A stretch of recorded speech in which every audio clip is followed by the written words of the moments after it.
तो दोस्तों आज की इस वीडियो में हम लोग बात करने वाले हैं भारत और चाइना को लेकर, और यहाँ पर दोनों देशों के बीच में जो डिप्लॉयमेंट को लेकर होड़ चल रही है उसको लेकर, क्योंकि ये सारी कुछ चीजें बहुत बड़े स्केल पर की जा रही है।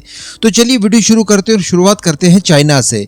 दरअसल चाइना को लेकर खबर निकल कर ये आ रही है कि रिसेंटली चाइना द्वारा भारत के रफाल फाइटर जेट के भय से एक एक्सरसाइज को कंडक्ट किया गया है। दरअसल मैं आपको बता दूं कि भारत ने जब से रफाल खरीदे हैं, एलएसी वाले इलाके में चाइना कुछ ज्यादा ही व्याकुल दिखता है। भारत की एयरफोर्स अपने रफाल कभी भी इस पूरे इलाके में डिप्लॉय कर सकती है। इन सब चीजों को लेकर चाइना काफी ज्यादा कॉन्शियस है और बताया ये जा रहा है कि तिब्बत वाले इलाके में चाइना द्वारा S-400 की डिप्लॉयमेंट की गई है, वो भी भारत के खिलाफ और स्पेशली रफाल फाइटर जेट के खिलाफ की गई है। लेकिन इसी बीच रिसेंटली चाइना द्वारा एक युद्धाभ्यास किया गया है और यहाँ पर स्पेशली रफाल को काउंटर करने के लिए इन्होंने अपने एयर डिफेंस सिस्टम्स का प्रदर्शन किया है और उन्हें फायर किया है। इसको लेकर ग्लोबल टाइम्स द्वारा ट्वीट करते हुए ये सारी जानकारियां दी। अब वैसे यहाँ पर एयर डिफेंस सिस्टम का नाम इन्होंने तो नहीं बताया, लेकिन अनुमान लगाया जा रहा है और देखने से स्पष्ट है कि ये HQ-9 हो सकता है। HQ-9 वही जो कि S-300 की एकदम सस्ती सी कॉपी है, जिसे ये लोग अपने लिए देसी पेट्रियट सिस्टम और S-400 S-300 के समकक्ष मानते हैं। मैं आपको बता दूं कि यही HQ-9 इन्होंने पाकिस्तान को भी एक्सपोर्ट किया है और पाकिस्तान में ये बिल्कुल नाकाम रहे हैं।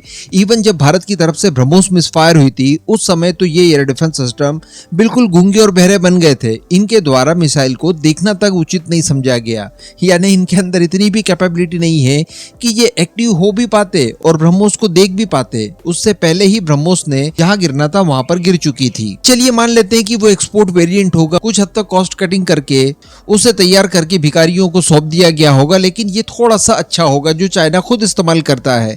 लेकिन इस लेवल का तो फिर भी नहीं माना जा सकता इनके पिछले परफॉर्मेंस को देखते हुए कि ये भारत के लिए कोई विशेष समस्या पैदा कर सकता है। लेकिन तिब्बत में S-400 को डिप्लॉय करना डेफिनेटली हमारे लिए एक परेशानी का सबक जरूर हो सकता है। अब अगर HQ-9 की बात की जाए तो ये 200 किलोमीटर तक की अधिकतम रेंज आपको प्रोवाइड करवाता है और बताया जाता है कि ये हवा में किसी भी टारगेट को मार गिराने की क्षमता रखता है। इसके अलावा HT-233 पेसा रडार सिस्टम का ये इस्तेमाल करता है और इसकी जो इंटरसेप्टर मिसाइलें होती है उनके अंदर एक्टिव रडार होमिंग सीकर का इस्तेमाल किया जाता है। अब ये लोग भारत के रफाल से इसलिए परेशान हैं क्योंकि रफाल एक्चुअली बहुत ही ज्यादा कैपेबल फाइटर जेट है।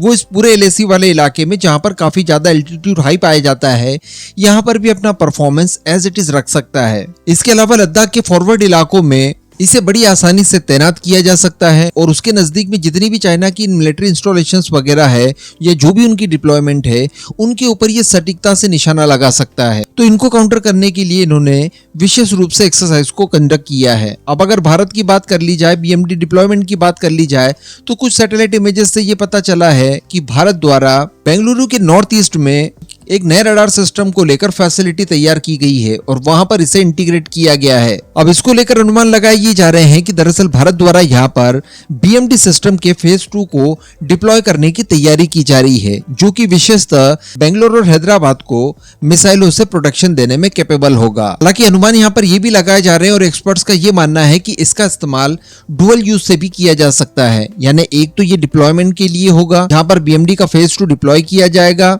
इसके साथ साथ इस साइट का इस्तेमाल रडार को लेकर परीक्षण फैसिलिटी के तौर पर भी किया जा सकता है, जहां पर उन पर्सनल्स को ट्रेनिंग भी दी जा सकती है जो पर्सनल राजस्थान और मध्य प्रदेश में मौजूद BMD की साइट्स के ऊपर काम करते हैं, उनका संचालन करते हैं। इसके अलावा अगर BMD के फर्स्ट फेज की बात की जाए तो हम सभी जानते हैं कुछ समय पहले इनकी डिप्लॉयमेंट कर दी गई है और शुरुआत में इनको न्यू दिल्ली और मुंबई के अंदर डिप्लॉय किया गया है। अब अगर इस बेंगलोर वाली नई फैसिलिटी की बात की जाए तो यहाँ पर आप इमेज में भी देख पा रहे होंगे गुंबद के आकार का एक बहुत ही बड़ा रडार सिस्टम लगा हुआ है, जो कि संभवतः बोर्ड फिश रडार सिस्टम हो सकता है, जो कि काफी लंबी दूरी की डिटेक्शन कैपेबिलिटी आपको प्रदान करता है, लगभग 1500 किलोमीटर के आसपास। इसी तरह से बताया जा रहा है कि भारत के प्रमुख शहरों को BMD से पूरी तरह से लैस किया जाएगा। इसमें भी स्पेशली अगर फेज 2 की बात की जाए तो बेंगलोर है, हैदराबाद है, चेन्नई है, कोलकाता है, इस तरह के प्रमुख शहरों को यहाँ पर शामिल किया जाएगा। तो अब इन दोनों ही तरह की खबरों के ऊपर आपका क्या मानना है, नीचे कमेंट करके जरूर बताइएगा।